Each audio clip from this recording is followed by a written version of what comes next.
Salut, aujourd'hui on va parler de quelque chose qui fâche, c'est tout simplement le prix d'une imprimante 3D. Allez, c'est parti, suivez-moi.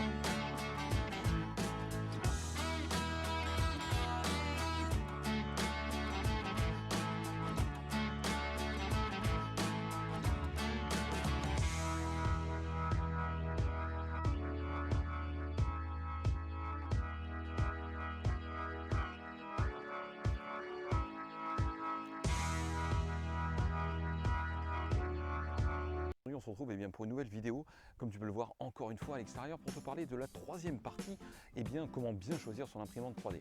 Alors aujourd'hui, la partie que je vais aborder, c'est tout simplement la partie tarif, voilà le prix d'une imprimante 3D. Donc c'est la partie qu'on va aborder tout de suite sur cette vidéo.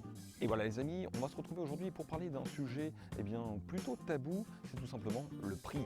Et oui, le prix que vous allez vouloir mettre dans votre imprimante 3D. Donc ce tarif, donc le prix que vous allez donc définir dans votre budget pour acheter votre imprimante 3D va être déterminant. Mais même si vous avez un petit budget, vous avez toujours possibilité d'avoir une imprimante qui, grâce à ce tarif, corresponde au mieux à vos besoins.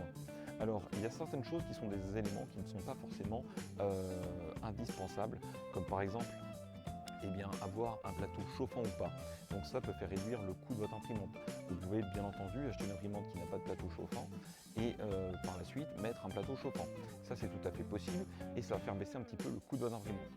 Les autres éléments importants, c'est savoir si vous achetez une imprimante par exemple qui vient de Chine, qui sera à un tarif très bas, mais sur laquelle vous allez passer un temps considérablement long pour pouvoir la monter déjà et ensuite l'upgrader, parce qu'il y a forcément certaines pièces qui peut-être ne correspondront pas, il faudra repercer les trous, certains fileutages qui vont être voilés. Donc il y aura des petits allers-retours au magasin de bricolage à côté de chez vous pour pouvoir faire que cette imprimante soit fonctionnelle. Et donc au final, quand vous aurez compté l'achat, le prix d'imprimante, plus le temps que vous aurez passé à réparer cette imprimante, plus les matériaux que vous aurez achetés pour la consolider ou l'upgrader, finalement elle vous aura coûté le prix d'une imprimante, on va dire, moyenne gamme. Donc cet élément est, on va dire, primordial. Par exemple, si vous partez sur une imprimante, on va dire, moyenne gamme, entre 500 et 1000 euros, vous allez déjà avoir de très bonnes machines sur le marché. Des machines qui n'auront pas besoin forcément d'avoir besoin de les upgrader ou encore d'aller au magasin de bricolage pour acheter certaines pièces qui vont être de mauvaise qualité. Donc voilà, il faut aussi peser cette partie-là dans la balance, c'est-à-dire que des fois on se dit voilà, je vais acheter une imprimante pas chère, mais finalement on en a pour notre argent. Alors je ne vous incite pas non plus à partir tout de suite sur une machine très haut de gamme, mais on trouve des machines, on va dire, d'entrée de gamme et même de milieu de gamme qui sont très très satisfaisants. Alors après, bien entendu, tout dépend de la machine dont vous avez besoin, de la qualité d'impression dont vous avez besoin. Ça aussi, c'est des choses qui sont importantes, comme la taille du plateau dont vous avez besoin pour pouvoir imprimer les différents objets que vous souhaitez. Et donc, bien entendu, il y a aussi un élément important à prendre en compte par rapport au tarif, c'est certaines imprimantes qui sont plug and play. Alors là, je parle des plug and play, tout simplement parce que les plug and play, vous les branchez, ça fonctionne, mais certains éléments comme les bobines de filament sont propriétaires, c'est-à-dire vous pouvez acheter que la marque de l'imprimante pour changer votre bobine. Après, il y a toujours possibilité de pouvoir trouver du filament moins cher, mais on en revient toujours un petit peu sur le même principe. Il y aura aussi par exemple certaines pièces de votre imprimante qui seront elles aussi propriétaires, donc vous ne pourrez pas les trouver n'importe où et les changer facilement. Donc tout ça, c'est des éléments aussi à prendre en compte. Donc voilà, au niveau des machines plug and play, vous pouvez trouver des machines qui par exemple sont open source, et donc vous aurez possibilité de pouvoir upgrader ou changer certaines pièces et vous les trouverez facilement sur le marché. Voilà, donc tout ça, c'est différents éléments qu'il faut prendre en compte pour le choix de votre imprimante 3D. Donc la partie tarif, voilà la partie prix. Si vous prenez une machine très haut de gamme, c'est pareil, peut-être que vous n'aurez pas l'utilité d'une imprimante à 2 ou 3 000 euros, parce que vous aurez juste besoin d'imprimer quelques pièces, mettons 2 ou 3 fois dans l'année, et puis ça sera tout, ça s'arrêtera là. Si bien entendu vous avez un besoin spécifique et vous êtes vraiment un maker dans l'âme et que vous imprimez des centaines de pièces par mois, dans ces cas-là, effectivement, l'investissement en vaut peut-être la chandelle. Et il vaudra peut-être mieux pour vous déterminer un budget et essayer de faire que, au fil des mois, mettre un petit peu d'argent de côté pour pouvoir s'acheter cette machine, on va dire très haut de gamme, mais qui correspondra dans ces cas-là à vos attentes. Le principe, c'est tout simplement l'utilisateur.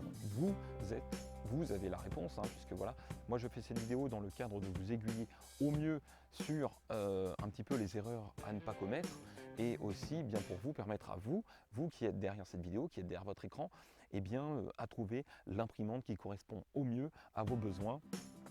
Donc des fois petit budget, mais quand on rajoute certains trucs, finalement on se rend compte que ça fait une imprimante de budget, on va dire moyen.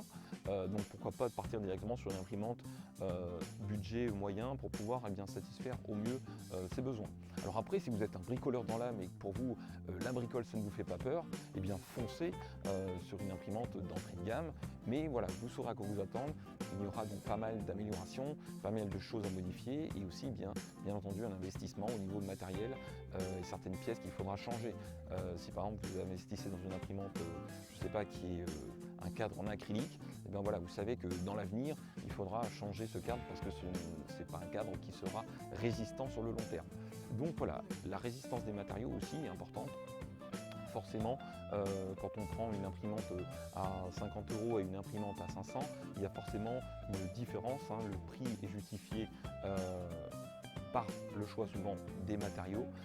Moi en tout cas je l'ai constaté par rapport à mon imprimante, la FSTOS 2. Les matériaux, voilà, quand on reçoit le kit, tout est bien présenté, l'explication. Le montage aussi, alors au niveau de tarifs, par exemple, on trouve des fois des kits à, je ne sais pas, une centaine d'euros, mais vous recevez tout dans un carton, tout est en vrac, et c'est un petit peu un jeu de Lego. Vous avez donc une clé USB ou un CD qui est fourni pour pouvoir monter l'imprimante, et vous devez déjà trier toutes les pièces vous-même, trier les boulons, trier tout ça pour ensuite pouvoir la monter plus rapidement et plus facilement. Moi sur les FSTOS par exemple, pour vous donner un exemple concret, le carton que j'ai reçu, tout est annoté, les pièces sont triées, les boulons sont triés, et vous avez un manuel pas à pas qui est épais comme ça et qui vous permet de pouvoir monter votre imprimante tranquillement et assez facilement, même si vous n'en avez jamais monté de votre vie. Donc tout ça c'est des choses aussi qui se payent, donc voilà, quand on a un service, forcément il y a un prix derrière. Donc en tout cas j'espère que cette vidéo sur le tarif et sur le prix vous aura plu. Si c'est le cas, n'oubliez pas de vous abonner en cliquant juste là, voilà, juste là à côté de moi sur le petit logo de la chaîne. Et si vous voulez en savoir plus sur les imprimantes 3D, je vous invite à aller sur le Discord qui est juste en dessous dans la description pour pouvoir suivre un petit peu l'actualité des imprimantes 3D. La chaîne pour les lives du vendredi soir à 21h30 où on parle impression 3D, mais pas que. Vous découvrirez aussi des choses sur le jardin et la domotique.